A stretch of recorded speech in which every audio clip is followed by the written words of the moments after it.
Segundo, que isso nos conforte contra a morte de nossos amigos piedosos. Quando o Filho de Deus morre, nada morre nele total e finalmente, a não ser o pecado. Sua alma não morre e seu corpo será ressuscitado como um corpo glorioso. É semeado em corrupção, é ressuscitado em incorrupção. É semeado em desonra, é ressuscitado em glória. É semeado em fraqueza, é levantado em poder. É semeado um corpo natural, é criado um corpo espiritual. Estes nossos corpos na sepultura é um membro de Cristo e unidos a Cristo, mesmo na sepultura. E este teu pó é precioso e, portanto, dizem que morremos em Cristo. Há um texto que muito me refresca este nosso irmão em seu leito de morte, que eu nunca prestei atenção tão especial antes, e está em Jó capítulo 21, versículo 33, diz Jó ali: os torrões do vale serão doces para mim. Eles fizeram sua sepultura no vale, e disse Jó: o molde e os torrões que enchem a sepultura serão doces para mim. A terra será doce para os santos. E então, novamente, que isso console qualquer um de Cristo místico chamado corpo, qualquer um dos filhos de Deus que tenham corpos deformados ou corpos doentes, vocês que serão perturbados com a pedra gota na cabeça, que os torne inúteis a Deus em seus lugares incapazes de fazer o bem que gostariam. Aqui está o conforto para você na gloriosa ressurreição. Nossos corpos vis serão mudados e todas as nossas doenças serão curadas. Nossa pedra e gota e dores de cabeça e enfermidades serão curadas. E então, novamente, que isso nos conforte e nos encoraje a estar disposto, se Deus nos chamar a perder nossos ouvidos por amor de Cristo, perder nossas mãos por amor de Cristo e perder este corpo vil, se Deus chamar que soframos por Ele, estejamos dispostos a perder um membro por causa de Cristo, pois tudo será restituído a você novamente na ressurreição. Portanto, o dia do julgamento é chamado do dia da restituição de todas as coisas, em que Deus reparará todas as nossas brechas, como naquela história do livro dos Mártires, dos 7 filhos que foram mortos, e um deles, sua língua sendo cortada, consolou sua mãe, dizendo a ela que ele deveria ter uma língua melhor na ressurreição.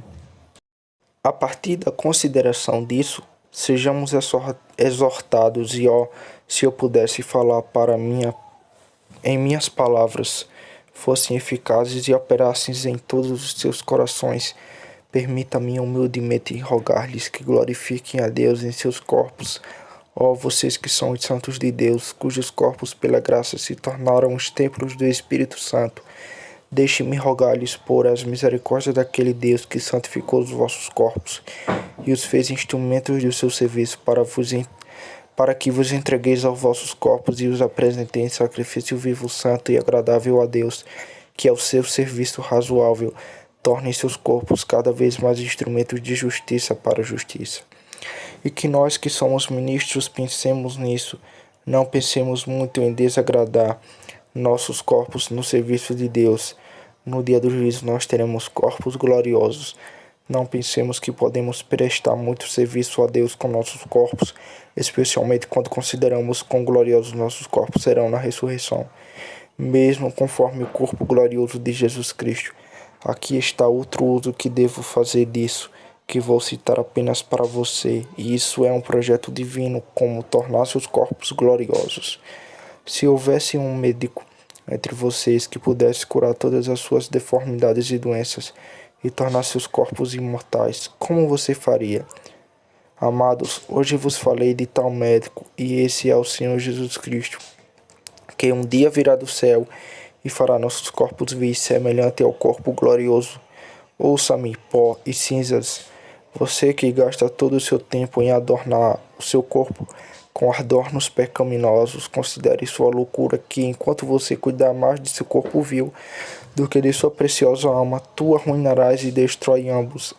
Apenas me ouça, e eu lhe mostrarei uma maneira de obter corpos gloriosos e alma gloriosa. Também, trabalhe para obter alma graciosas aqui, e você terá certeza de que terá corpos e alma gloriosos no futuro. Trabalhe para ter suas conversas no céu aqui, e então no grande dia do julgamento Jesus Cristo liberará um pouco de sua glória para torná-lo glorioso. Ele mudará nossos corpos vis e o moldará como seu corpo glorioso, segundo a sua operação. Ele pode sujeitar todas as coisas a si mesmo. Mas devo tolerar e deixar as coisas imperfeitas, porque há outro texto sobre o qual devo falar um pouco.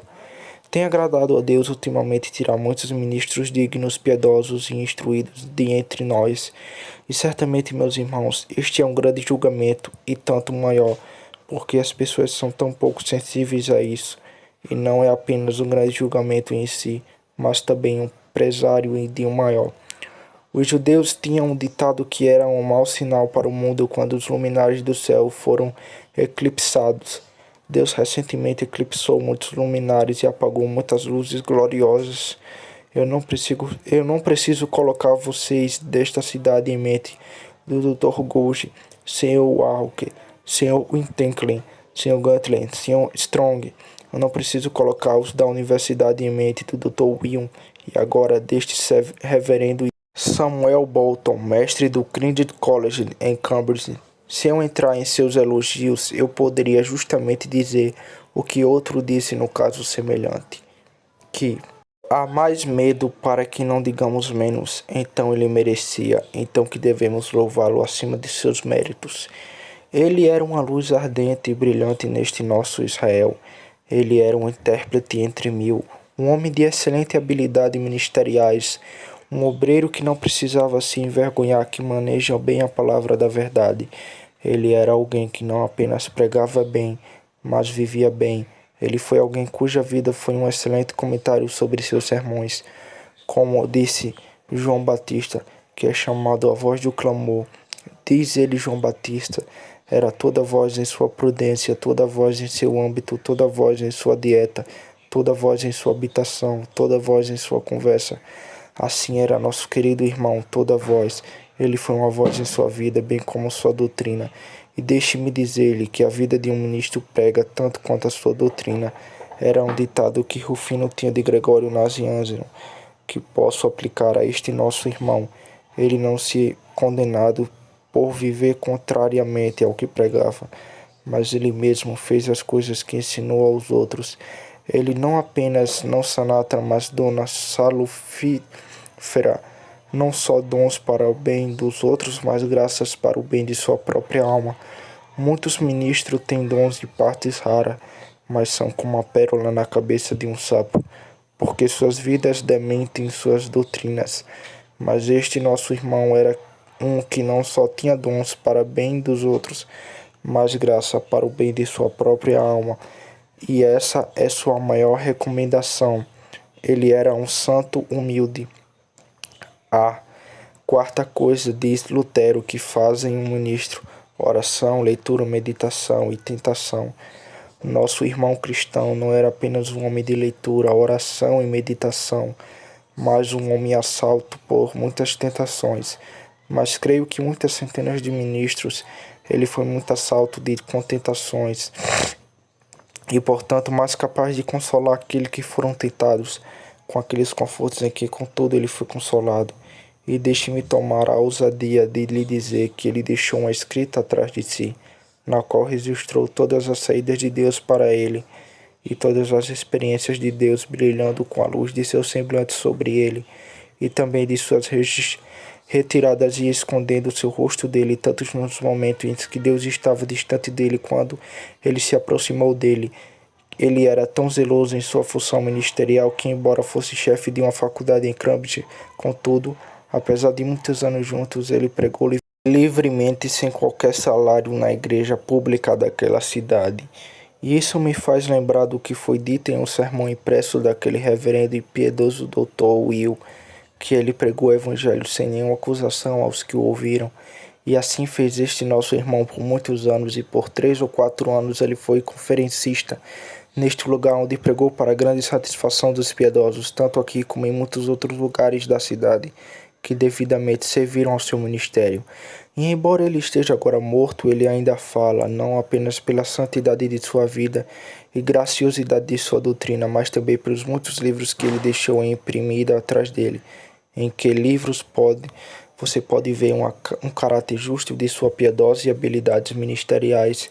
Ele era muito ortodoxo e sadio no julgamento, sem lepra espiritual em sua cabeça. Testemunha esses dois livros dele, a acusação e erro de uma reivindicação do direito da lei e das liberdades da graça. Ele era um homem de espírito public. Testemunha aquele seu livro, uma obra a tempo para um reino afundado. Ele foi muito cuidadoso em sua admissão sacramental. Quando tinha um lugar para exercer seu ministério, ele foi muito exato nessa particular. Testemunha aquele livro chamado Cherwell Grammaton. Para o tempo de doença era longo, teidoso e constante, e no entanto agradou a Deus medir-lhe muita paciência e consolo, e é observável e pode ser para o conforto e encorajamento daqueles ministros ou pessoas que se depararam com muitas cruzes, problemas e tentações em suas vidas. Eles geralmente recebem os maiores confortos em sua morte. Agradou a Deus vir a este nosso piedoso irmão com muito conforto, tanto quanto antes de morrer. Ele disse que seu coração estava tão cheio de conforto quanto podia conter. E diz que, embora as providências de Deus tenham sido muito sombrias em relação a mim, mas agradeço a Deus por ter luz dentro de mim. Quando eu estive com ele pela última vez, ele estava maravilhosamente desejoso de ser dissolvido e estar com Cristo. E eu ouvi dizer, esta minha alma viu carcaça quando vai ceder para que a minha alma possa sair e ir para o meu Deus. Este vil carcaça, quando tu serás consumido para que eu possa ir ao meu Deus. E quando ele viu quaisquer sintomas de morte, qualquer coisa que ameaçasse a morte, que ele chamou de pequenas fendas em sua alma, apareceu. Foi a alegria de seu coração. Era seu desejo de ser enterrado sem qualquer pompa funerária, o que me faz lembrar do Bom Pel. Quando ele estava morrendo, os estudiosos da universidade vieram até ele e lhe perguntaram se ele seria enterrado em seu túmulo, com âmbito escolástico, e não, ele disse, não, desejo morrer como um humilde cristão, não como médico, como um humilde santo, não como erudito, e espero que apareça no grande dia, não vestido com muitas vestes de doutor, mas com a veste de justiça de Cristo. E este era o desejo e a esperança de nosso querido irmão. E este texto sobre o qual eu preguei, ele se regozijou com muita seriedade de espírito quando considerou aquele dia em que este seu corpo vil, sujeito a tantas doenças, devem ser semelhantes ao corpo glorioso de Cristo, em cujos braços abençoados deixamos este nosso querido irmão, suplicando a Deus que ele recompense esta grande perda dele, para a Igreja de Deus em geral e para a Universidade de Cambridge em particular.